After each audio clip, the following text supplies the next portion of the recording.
ধন্য তোমরা সতী মায়ের সন্তান। আমি তোমাদের দুই ভাইকে অস্ত্র শিক্ষা পরীক্ষার জন্য আমি এই ছলনা করে এই মায়াবী রাক্ষসের সৃষ্টি করে তোমাদের আক্রমণ করেছিলাম। পরিলম্বোষ তোমরা দুইজনে রণশিক্ষায় উত্তীর্ণ হয়ে গেলে তোমাদের আশ্রমে বিদ্যা শিক্ষা অস্ত্র শিক্ষা সকলেই সম্পন্ন। কালকে আমি তোমাদের তিথি যুগে দুই ভাইকে মূল মন্ত্র দান করব।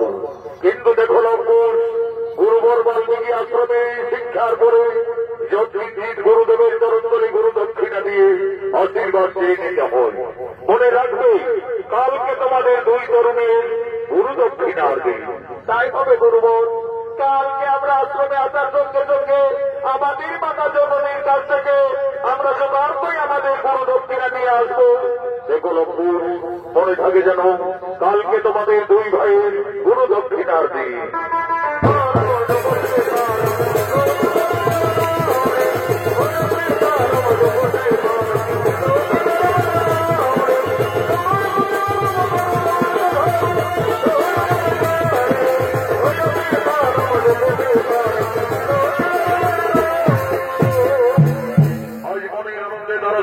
চলে গেলেন কুটিরে।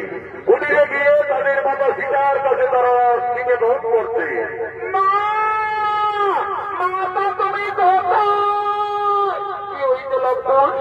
ওইভাবে মা মা চিৎকার করতে করতে কুটিরে এলি, তপবনে কিছু বিপদ হয়েছিল নাকি বাবারা?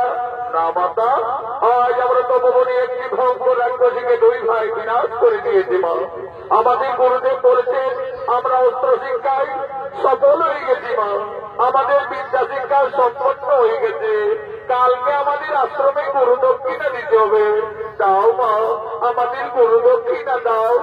অরে লম্বোষ, তোমরা তো দুই ভাই বড় হয়েছ, তোমরা তো সকলেই বুঝতে পারছ আমরা যে বনবাসী বাবারা, আমাদের কুটিরে কিছু নেই লম্বোষ।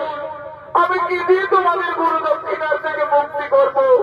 মা তুমি কেঁদো না মা, তোমার দিবারাত্রি কান্না আমরা যে আর কিছুতেই সইতে পারি না।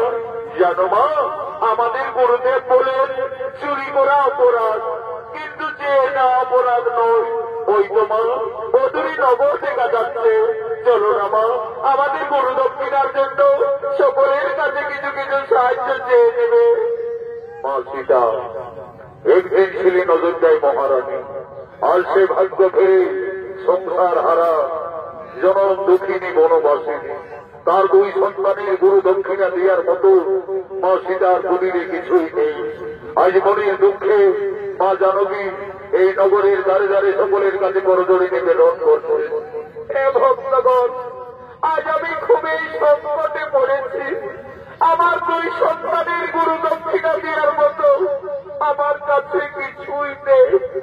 আজ আমি সকলের কাছে করজোড়ে নিবেদন করছি, আপনারা সকলেই কিছু কিছু সাহায্য করে আমার দুই অমর সন্তানের গুরু দক্ষিণার থেকে আপনারা মুক্তি করে দিন, মুক্তি করে দিন।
বালপিতা তার দুই সন্তান লম্বসের গুরু দক্ষিণার জন্য নগরী নগরী সকলের কাছে সাহায্য চাইলে সকলের মনে দয়া হল, করুণা হল। আজ লম্বসের গুরু দক্ষিণার জন্য যে যেমন পারলেন সকলেই কিছু কিছু আর্থিক সাহায্য করলেন। মা জানকীর বনবাস জীবনে যথেষ্ট অর্থ মুদ্রা হল। আজ বালপিতা বলছেন, এই তো বাবারা আমাদের সকলেই দয়া করেছে, এই মুদ্রা আশ্রমে গুরুদেবের চরণ করে দিয়ে তোমরা গুরু দক্ষিণার থেকে মুক্তি হবে বাবারা। বালপিতা মণি নগরী নগরী ভিক্ষা করে যে অর্থ পেয়েছিলেন আজ সমানভাবে তার দুই সন্তান লম্বুজের হাতে মা জানকী তুলে দিলেন। আজ বালপিতা বলছেন, লম্বুজ আর বিলম্ব করো না বাবারা। মা তুমি কেঁদো না মা, তুমি কুটিরে যাও মা, আমরা গুরু দক্ষিণা দিয়ে অচিরেই ফিরে আসবো মা, অচিরেই ফিরে আসবো।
আজ বড়জোরে দুই ভাই বলছে, গুরুবর আমরা আমাদের গুরু দক্ষিণা নিয়ে এসেছি, এই সামান্য মুদ্রা দিয়ে আমাদের গুরু দক্ষিণার দিকে মুক্তি করে দাও, মুক্তি করে দাও।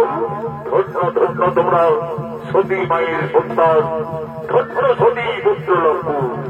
আজ আমি আনন্দিত, আমি গর্বিত, আমি যোগী বাল্মীকি, আমি তোমাদের পূর্ণ আশীর্বাদ করবো। তোমরা আরো শক্তিশালী হবে, আরো ভয়ঙ্কর হবে, আরো ভয়ঙ্কর হবে। এই নাও গুরুদেব, এই নাও আমাদের গুরু দক্ষিণা।